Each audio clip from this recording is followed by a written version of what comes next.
جانانه خوله کې مې اوبه واچوه وی اوبه نشته زه د تندې نه مړ کېږم اوبه نشته وی خیر دې خپلې تندې زه لږ وار وکړه وی خیر دې ته خپلې تندې لږ وار وکړه وی خیر دې اوبه خو میلاو شي نو لږ وار وکړه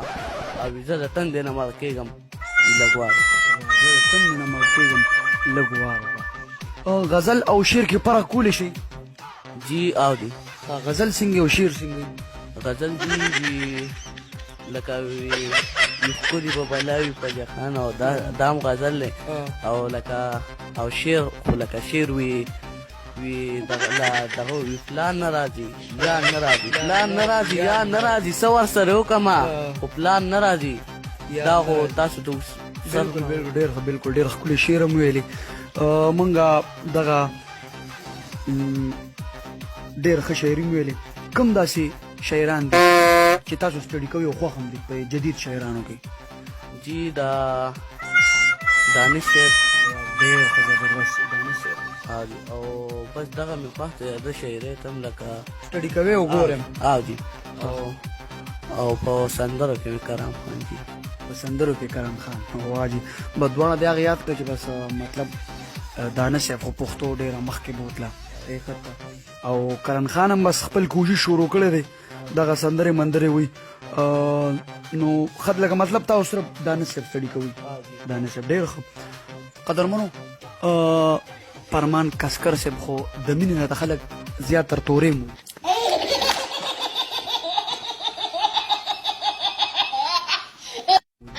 جی د مینې نه که نه ډېر مختلف نومونه له خلکو ایږدلي دي خو په دې کلي کې چې زه راتلم نو ما د فرمان صاحب معلومات کو نو ډېر کم به خلک پېژندو خلکو به تورې ورته ویلې ځکه د مینې نه او کسکر خو د تحلس دی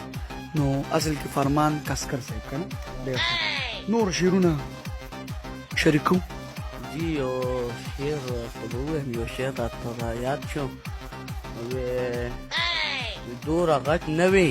چې په لاره به وتلې دوره غټ نه وي چې په لاره به وتلې په غریب به سلام نه وي چې په لاره به وتلې دوره غټ خو نه وي په لاره به غوتلې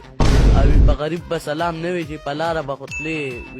غریب ته به دې وي مال سپلی پاکې کا غریب ته به دې وي مال سپلی پاکې کا او خان سړی خیر دې یو روپۍ خو وله ورکړه که نه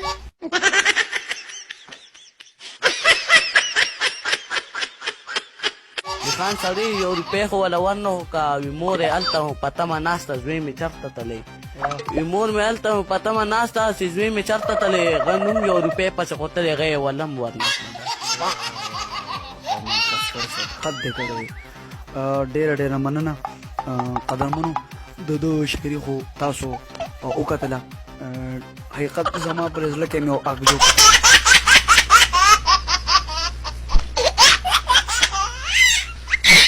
امید دی چې ستاسو په دې زړونو کې به عکسونه جوړ کړي ډېره ډېره مننه د چار چاپېر او د مور او پلار خیال ډېر Hey there. Subscribe to my channel. And also press this bell icon. So you never miss any new updates, cause whenever we upload new video you will get a notification on your phone.